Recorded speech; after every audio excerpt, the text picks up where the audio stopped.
তাৰমানে কি কথাটো হ'ল মই ইয়াত নেতা বা হেৰি বুলি অহা নাই।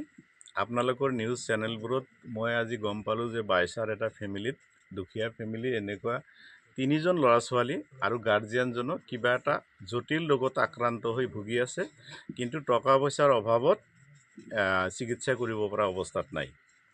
তো মই গুৱাহাটীৰ পৰা আজি আহিছোঁ। আহিয়ে মই ভাগিনক ক'লোঁ যে ব'লাচোন কোনটো ঘৰত মই অলপ দেখা কৰিম।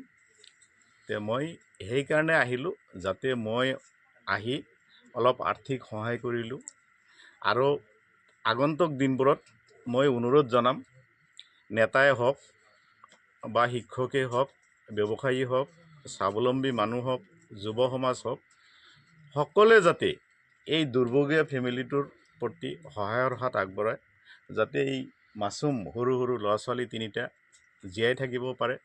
সিহঁতৰ বিশেষকৈ ব্লাডৰ অভাৱ, প্ৰত্যেক মাহত ব্লাড দিব লাগে বুলি শুনিছোঁ, 12,000কৈ টকা প্ৰত্যেক মাহত লাগে।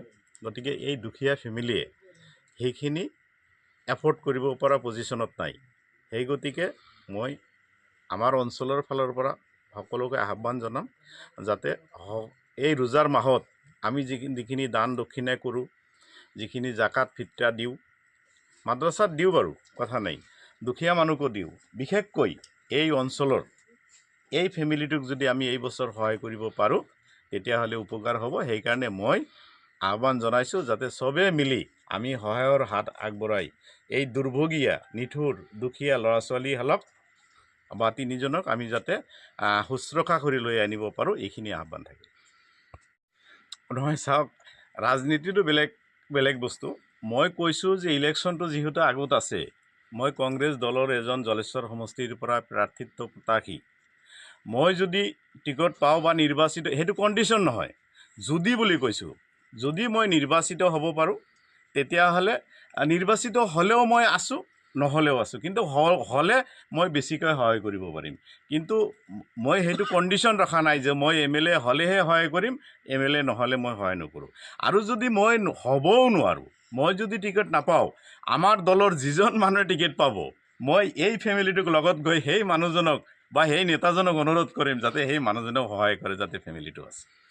সেইটো দায়িত্ববোধ।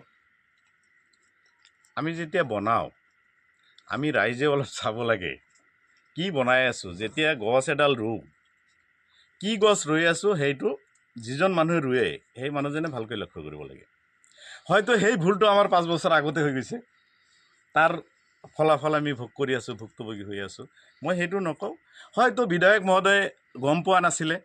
আপোনালোকৰ চেনেলৰ জৰিয়তে যদি বিধায়ক মহোদয়ে গম পাইছে, মই মোৰ ব্যক্তিগত ফালৰ পৰা অনুৰোধ কৰিম তেখেতে অতি সোনকালে এই ফেমিলিটোৰ ওচৰত আহি চৰকাৰৰ ফালৰ পৰাই হওক, তেখেতৰ ব্যক্তিগত ফালৰ পৰাই হওক বা যি ফাণ্ডৰ পৰাই হওক, এই ফেমিলিটোক নিশ্চয় সহায় কৰিব। তেখেতৰ প্ৰতি মোৰ আহ্বান থাকে।